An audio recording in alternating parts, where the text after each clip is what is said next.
A paz do Senhor, amados, um bom dia a todos. Eu espero que esteja tudo bem com você e com a sua casa. Hoje é o dia 330 da nossa leitura anual. Fique conosco.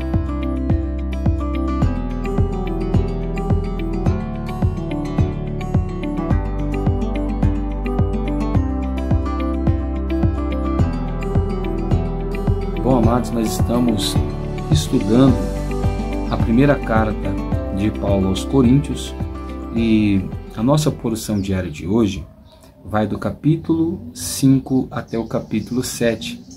Eu espero que você consiga ler essa palavra, espero também que você consiga meditar nela, fazer as suas anotações, suas marcações, como você preferir. O importante é que você estude a palavra de Deus e extraia dela o melhor de Deus para você. O nosso texto devocional se encontra no capítulo 6 e o verso de número 12, no qual a palavra do Senhor vai nos dizer assim: todas as coisas me são lícitas, mas nem todas convêm. Todas as coisas me são lícitas, mas eu não me deixarei dominar por nenhuma delas. Amém? Bom, esse versículo que nós lemos, o verso 12 do capítulo 6, ele resume muito bem a necessidade que o cristão tem de fazer um balanço da sua vida, né? Daquilo que Deus permite o homem fazer e daquilo que o homem deve fazer, né?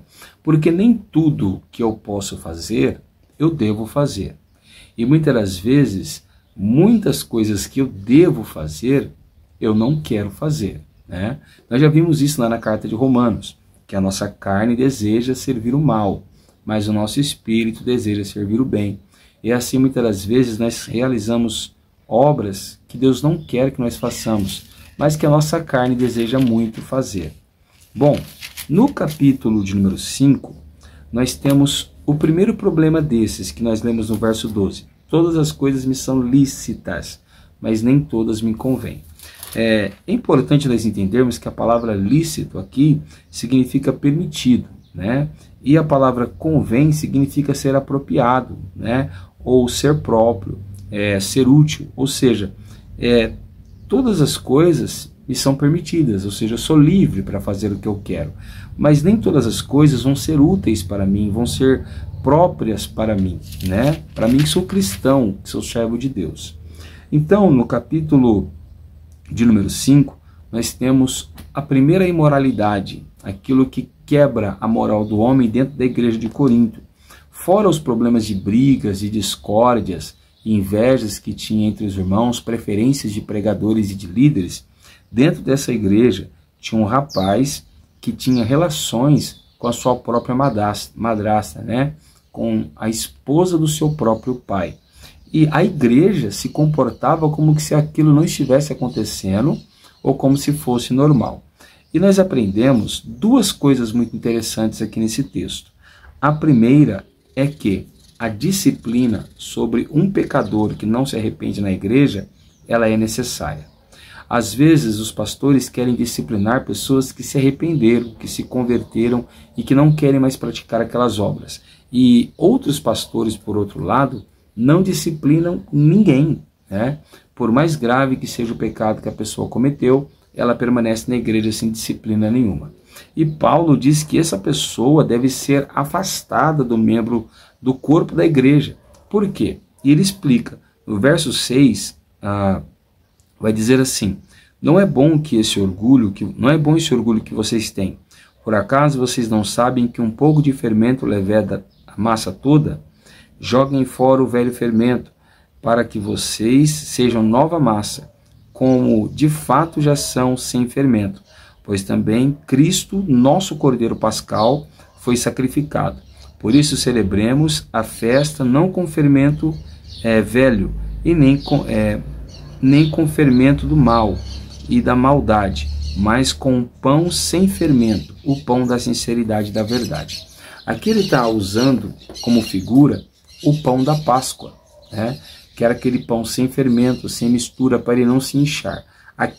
Aquele pão sem mistura, ele representava a integridade do ser humano diante de Deus.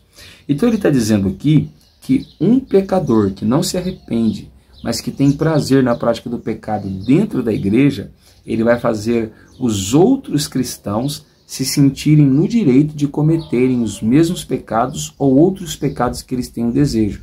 E isso significa fermento levedando a massa, né? Outras pessoas sendo induzidas ao pecado.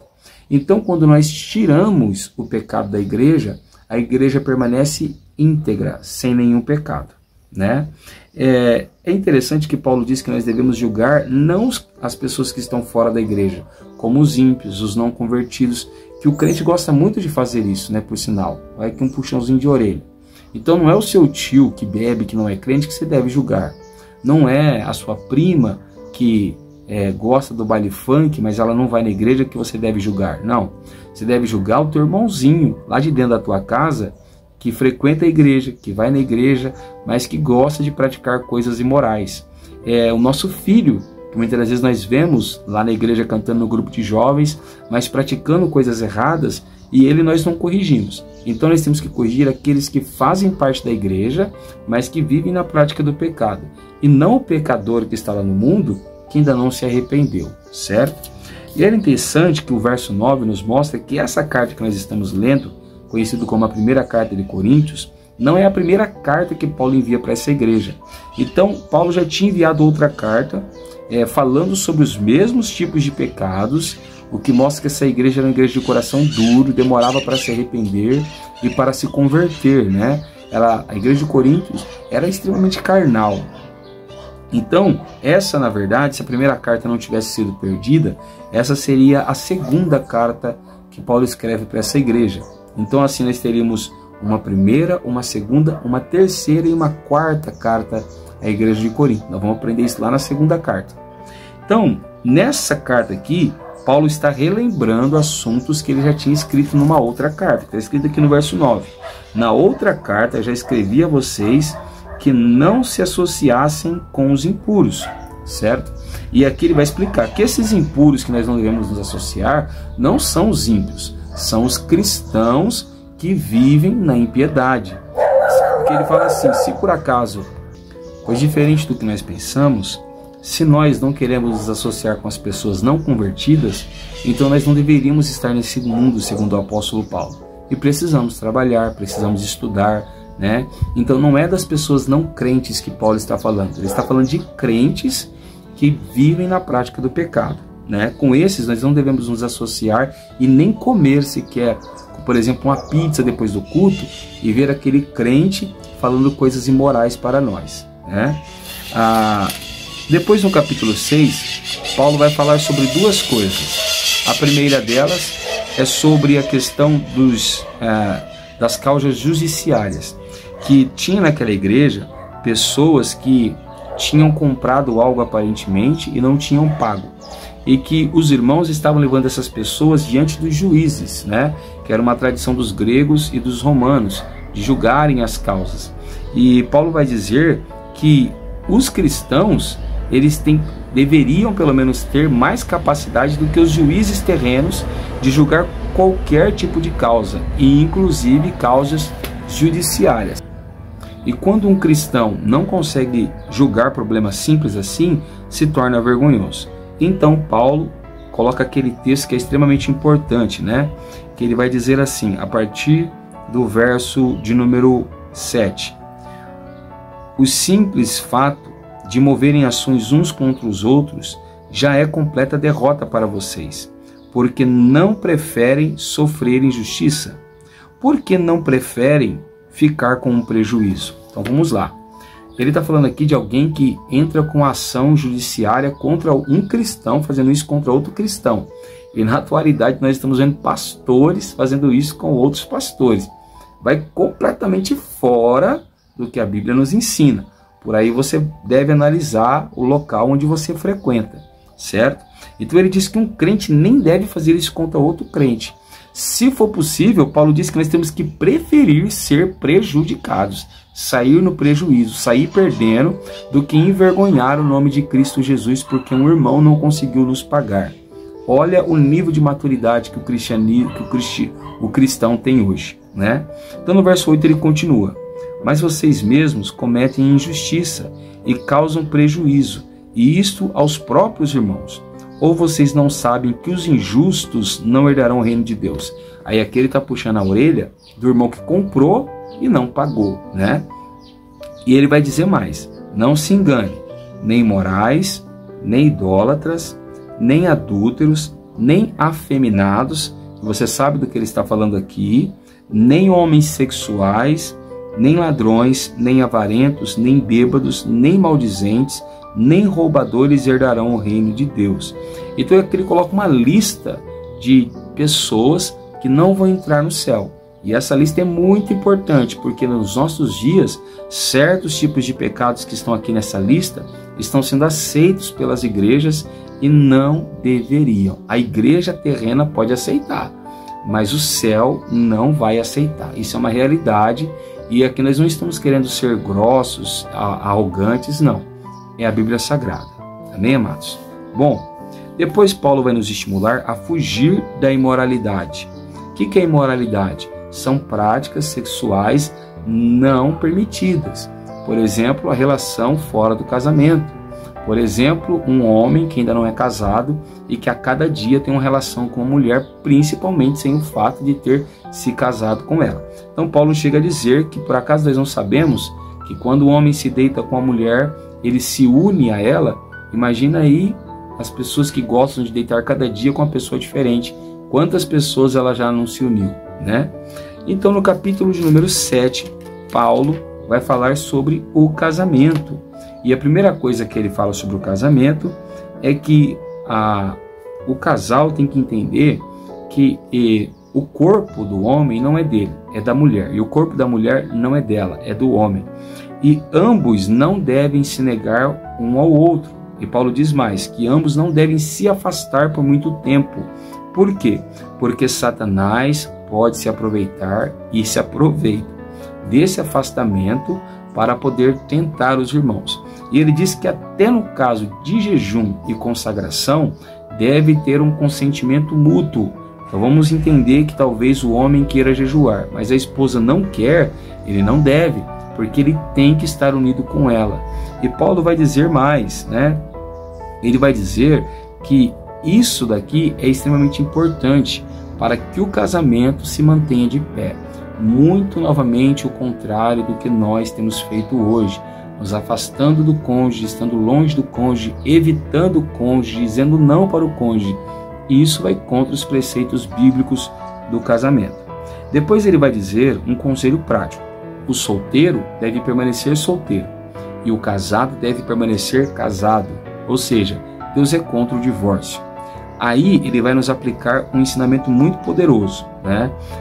Se o solteiro tem desejos carnais desenfreados, não fique solteiro não, se case, né? E ele também nos dá um outro conselho: se o casado, seja o irmão ou a irmã, está casado com alguém que não é crente, esse irmão crente não pode tomar desejo de divórcio. Mas se o não crente, o que ainda não se converteu, desejar se separar do cristão, então esse cristão está livre para se casar de novo. E isso não sou eu quem está dizendo, isso é a palavra de Deus que está dizendo, certo? Por que Paulo está falando isso?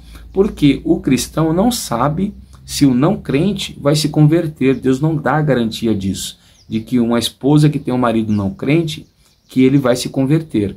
Mas Paulo nos traz uma esperança, que o bom comportamento do cristão, do marido ou da esposa cristã, diante do seu cônjuge que não é cristão, pode levá-lo à conversão.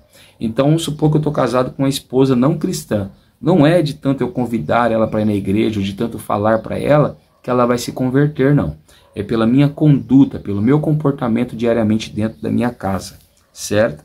E aí, Paulo vai dizer mais. Ele vai dizer assim no verso 23. Vocês foram comprados por preço, não se tornem escravos de homens. O que ele está dizendo aqui? Ele está dizendo, vão aparecer homens com ensinamentos contrários aos da Bíblia Sagrada, e vocês não devem ser escravos dele. Vocês foram comprados por Jesus, então obedeçam a palavra de Jesus. E aí ele vai dar um outro conselho ainda para o casamento. Ele vai dizer que o bom é que aquele que ainda não se casou continue solteiro e se dedique na obra de Deus, tanto o homem quanto a mulher. Mas ele vai dar um outro conselho para o solteiro ainda. Você não consegue ficar solteiro? Você olha para uma moça e tem desejo por ela, a moça olha para o rapaz e tem desejo dele, então se case, porque é melhor você se casar do que você viver na prática do pecado, do abrasamento, aquele desejo interior constante, né? Mas ele também vai dizer uma coisa para os casados. Se o solteiro deve se empenhar muito na obra de Deus, os casados, todavia, não que eles não devam se empenhar na obra de Deus, mas eles devem se preocupar muito mais em como agradar a sua esposa e o esposo em como agradar o marido. Muitas das vezes nós vemos cristãos casados que só se preocupam de como a igreja está, de como o pastor está, de como o ministério está, e se esquece do que o marido dele, o marido dela está esperando dela. Assim também o marido, às vezes se preocupa muito com a igreja e se esquece de como a sua esposa está esperando algo dele, né? Então nós temos que oferecer algo para o nosso cônjuge, certo? E ele vai dizer que se você se casou, permaneça casado. Mas se você estiver solteiro, não se preocupe em casar, sirva ao Senhor. Tanto o virgem como a viúva, se preocupe em agradar ao Senhor. Amém? Então lembre, todas as coisas são lícitas, mas nem todas as coisas convêm. Todas as coisas me são lícitas, mas nós não devemos ser dominados por nenhuma delas. Amém? Eu sou o pastor Tiago, da Igreja Pentecostal Poder da Palavra, e eu quero orar por você nessa manhã. Abra o seu coração, feche seus olhos e ore ao Senhor juntamente comigo. Senhor nosso Deus e nosso Pai, queremos te louvar nessa manhã e te bendizer. Queremos te glorificar porque o Senhor é bom, justo e fiel. Senhor, continua a falar aos nossos corações, não aquilo que nós queremos, mas aquilo que nós precisamos ouvir. Senhor, ó Pai, nos ajude a abandonarmos as práticas que são pecaminosas e que vão nos afastar do reino de Deus. Nos ajude, Senhor, a buscar a Tua presença, nos ajude a buscar a Tua palavra a cada dia, para que nós tenhamos força em praticar aquilo que é justo, bom e agradável. Senhor, que a nossa vida seja uma vida de louvor a Ti, mas que nós também venhamos nos atentar para as necessidades daqueles que estão perto de nós.